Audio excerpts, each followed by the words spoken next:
नमस्कार दोस्तों, जय श्री राम। आज मैं आपको रामेश्वर ज्योतिर्लिंग की कहानी के बारे में बताऊंगा और यह भी बताऊंगा कि हमें वहां क्यों जाना चाहिए। रामेश्वर ज्योतिर्लिंग भारत के 12 पवित्र ज्योतिर्लिंगों में से एक है और ये तमिलनाडु के रामनाथपुरम जिले में स्थित है। ये स्थान धार्मिक, ऐतिहासिक और आध्यात्मिक दृष्टि से अत्यंत महत्वपूर्ण है। इसे हिंदू धर्म में भगवान शिव के प्रति सबसे पवित्र स्थलों में से एक माना जाता है। रामेश्वर ज्योतिर्लिंग का संबंध त्रेतायुग से है और भगवान श्रीराम की कथा से गहराई से जुड़ा हुआ है। कहानी शुरू होती है भगवान श्रीराम, माता सीता और उनके परम भक्त हनुमान से। जब रावण ने माता सीता का हरण किया और उन्हें लंका ले गया, तो भगवान श्रीराम ने अपनी पत्नी को वापस लाने के लिए लंका पर चढ़ाई करने का निश्चय किया। रावण से युद्ध के लिए श्रीराम ने अपनी सेना के साथ समुद्र पार करने की योजना बनाई। समुद्र को पार करने के लिए उन्होंने एक सेतु, राम सेतु, का निर्माण किया। इस पुल के निर्माण के दौरान श्रीराम ने भगवान शिव की उपासना की और उनसे विजय प्राप्त करने का आशीर्वाद मांगा। ऐसा माना जाता है कि श्रीराम ने इसी स्थान पर शिवलिंग स्थापित किया था और इसे रामेश्वरम नाम दिया। रामेश्वर ज्योतिर्लिंग की स्थापना से जुड़ी एक कथा बहुत प्रचलित है। जब भगवान श्रीराम रावण का वध करने के लिए लंका जा रहे थे, तो उन्होंने अपने सभी पापों का प्रायश्चित करने का निश्चय किया। रावण एक ब्राह्मण था और उसके वध को ब्रह्महत्या के पाप के रूप में देखा गया। इसलिए श्रीराम ने भगवान शिव की पूजा करके इस पाप से मुक्ति पाने का निर्णय लिया। पूजा के लिए एक शिवलिंग स्थापित करने की आवश्यकता थी। इस कार्य के लिए श्रीराम ने अपने भक्त हनुमान को कैलाश पर्वत से शिवलिंग लाने के लिए भेजा। हनुमान जब तक शिवलिंग लेकर पहुंचे, तब तक पूजा का समय निकट आ गया। पूजा का समय व्यर्थ न जाने देने के लिए माता सीता ने समुद्र के किनारे रेत से एक शिवलिंग बना दिया। ये रेत से बना शिवलिंग रामेश्वरम में आज भी मुख्य पूजा स्थल है और इसे रामलिंगम कहा जाता है।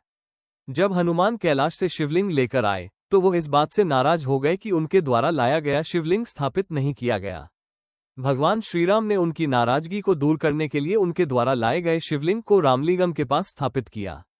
इसे हनुमान लिंगम कहा जाता है। रामेश्वर ज्योतिर्लिंग न केवल धार्मिक महत्व का स्थान है, बल्कि इसका वास्तुकला भी अद्वितीय है। यहाँ का मंदिर भारत के सबसे पुराने और भव्य मंदिरों में से एक है। ये द्रविड़ शैली में बना हुआ है और इसकी दीवारों और स्तंभों पर की गई नक्काशी अत्यंत सुंदर है। मंदिर का मुख्य आकर्षण यहाँ की लंबी और विशाल गलियारे हैं, जिन्हें भारत के सबसे लंबे गलियारे माना जाता है। मंदिर के चारों ओर स्थित विशाल तालाब और कुंड इसे और भी पवित्र बनाते हैं। ऐसा कहा जाता है कि इन कुंडों में स्नान करने से व्यक्ति के सभी पाप नष्ट हो जाते हैं और उसे शुद्धि प्राप्त होती है। रामेश्वरम की यात्रा के दौरान भक्त मंदिर के 22 पवित्र कुंडों में स्नान करते हैं। इन कुंडों का महत्व यह है कि इनमें स्नान करने से व्यक्ति को शारीरिक और मानसिक शुद्धि प्राप्त होती है। इसके बाद भक्त ज्योतिर्लिंग के दर्शन करते हैं और भगवान शिव की पूजा करते हैं। यहाँ की पूजा विधि बहुत खास है और इसे पूरी श्रद्धा और भक्ति के साथ किया जाता है। रामेश्वर ज्योतिर्लिंग की यात्रा केवल धार्मिक दृष्टि से ही नहीं, बल्कि आध्यात्मिक दृष्टि से भी बहुत महत्वपूर्ण है। यहाँ का वातावरण शांति और पवित्रता से भरपूर है, जो व्यक्ति को आध्यात्मिक अनुभव प्रदान करता है। इस स्थान का महत्व इस तथ्य से भी बढ़ जाता है कि यह 4 धामों में से एक है।